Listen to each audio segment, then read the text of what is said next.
Every evening before he began to tell stories, Pa made the bullets for his next day's hunting. Laura and Mary helped him. They brought the big, long-handled spoon and the box full of bits of lead and the bullet mold. Then, while he squatted on the hearth and made the bullets, they sat one on each side of him and watched. First he melted the bits of lead in the big spoon held in the coals. When the lead was melted, he poured it carefully from the spoon into the little hole in the bullet mold. He waited a minute, then he opened the mold, and out dropped a bright new bullet onto the hearth. The bullet was too hot to touch, but it shone so temptingly that sometimes Laura or Mary could not help touching it. Then they burned their fingers, but they did not say anything, because Pa had told them never to touch a new bullet. If they burned their fingers, that was their own fault. They should have minded him. So they put their fingers in their mouths to cool them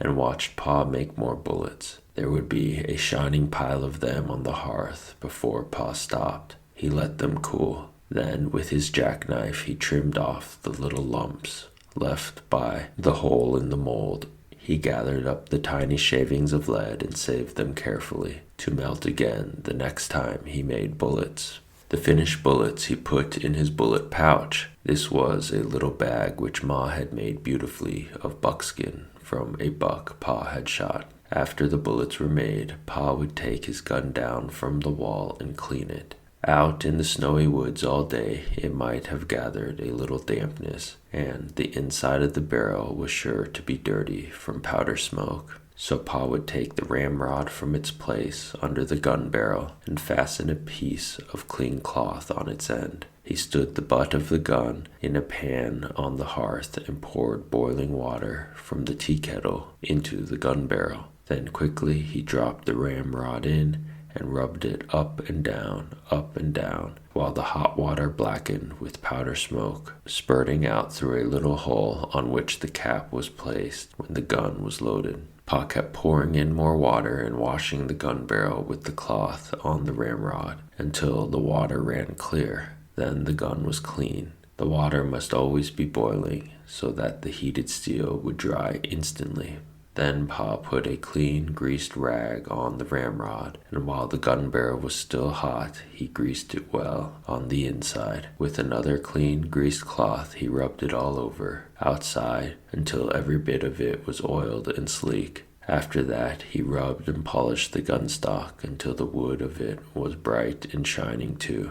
Now he was ready to load the gun again, and Laura and Mary must help him. Standing straight and tall, holding the long gun upright on its butt, while Laura and Mary stood on either side of him, Pa said, "You watch me now, and tell me if I make a mistake." So they watched him very carefully, but he never made a mistake. Laura handed him the smooth, polished cow horn full of gunpowder. The top of the horn was a little metal cap. Pa filled this cap full of the gunpowder and poured the powder down the barrel of the gun.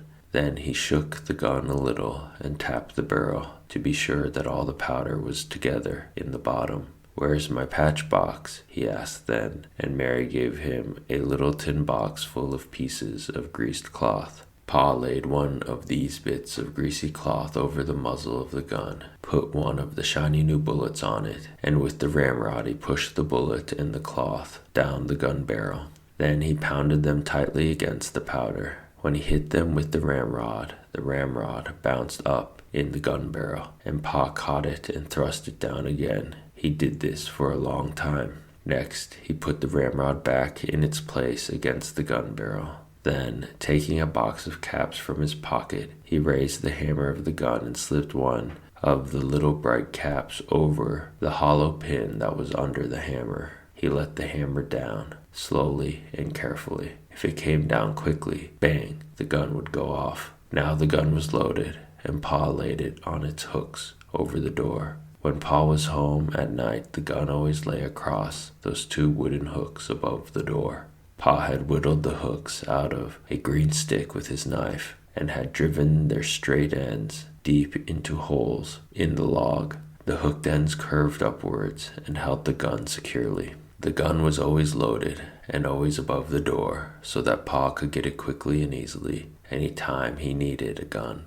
When Pa went into the big woods, he always made sure that the bullet pouch was full of bullets and that the tin patch box and the box of caps were with it in his pockets. The powder horn and a small, sharp hatchet hung at his belt, and he carried the gun ready loaded on his shoulder. He always reloaded the gun as soon as he had fired it, for, he said, he did not want to meet trouble with an empty gun. Whenever he shot a wild animal, he had to stop and load the gun, measure the powder, put it in, and shake it down, put in the patch and the bullet, and pound them down, and then put a fresh cap under the hammer before he could shoot again. When he shot at a bear or a panther, he must kill it with the first shot. A wounded bear or panther could kill a man before he had time to load his gun again. But Laura and Mary were never afraid when Pa went alone into the big woods. They knew he could always kill bears and panthers with the first shot. After the bullets were made and the gun was loaded came story time. "Tell us about the voice in the woods," Laura would beg him. Pa crinkled up his eyes at her. "Oh no," he said, "you don't want to hear about the time I was a naughty little boy." "Oh yes, we do, Laura and Mary said. So Pa began. "When I was a little boy, not much bigger than Mary, I had to go every afternoon to find the cows in the woods and drive them home. My father told me never to play by the way, but to hurry and bring the cows home before dark, because there were bears and wolves and panthers in the woods. One day I started earlier than usual, so I thought I did not need to hurry. There were so many things to see in the woods that I forgot that dark was coming. There were red squirrels in the trees, chipmunks scurrying through the leaves, and little rabbits playing games together in the open places. Little rabbits, you know, always have games together before they go to bed. I began to play I was a mighty hunter, stalking the wild animals and the Indians. I played I was fighting the Indians until the woods seemed full of wild men. And then, all at once, I heard the birds twittering good night. It was dusky in the path and dark in the woods. I knew that I must get the cows home quickly, or it would be black night before they were safe in the barn, and I couldn't find the cows. I listened, but I could not hear their bells. I called, but the cows didn't come. I was afraid of the dark and the wild beasts, but I dared not go home to my father without the cows, so I ran through the woods, hunting and calling. All the time the shadows were getting thicker and darker, and the woods seemed larger, and the trees and the bushes looked strange. I could not find the cows anywhere. I climbed up hills looking for them and calling, and went down into the dark ravines, calling and looking. I stopped and listened for the cowbells, and there was not a sound but the rustling of leaves. Then I heard loud breathing, and thought a panther was there in the dark behind me, but it was only my own breathing.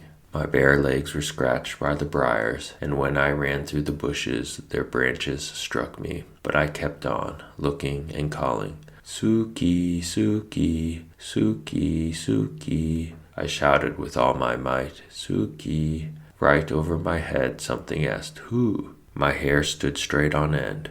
"Who? Who?" the voice said again. And then how I did run. I forgot all about the cows. All I wanted was to get out of the dark woods to get home. That thing in the dark came after me and called again, "Who?" I ran with all my might. I ran till I couldn't breathe, and I still kept on running. Something grabbed my foot, and down I went. Up I jumped, and then I ran. Not even a wolf could have caught me. At last I came out of the dark woods by the barn. There stood all the cows, waiting to be let through the bars. I let them in, and then ran into the house. My father looked up and said, "Young man, what makes you so late? Been playing by the way?"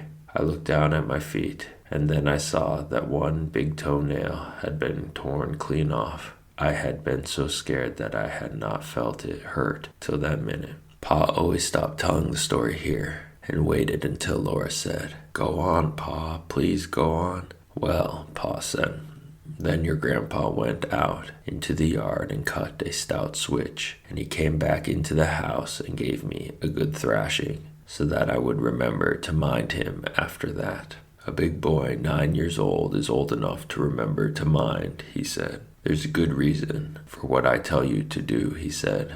And if you'll do as you're told, no harm will come to you. Yes, yes, Pa, Laura would say, bouncing up and down on Pa's knee. And then, what did he say? He said, if you'd obeyed me as you should, you wouldn't have been out in the big woods after dark, and you wouldn't have been scared by a screech owl.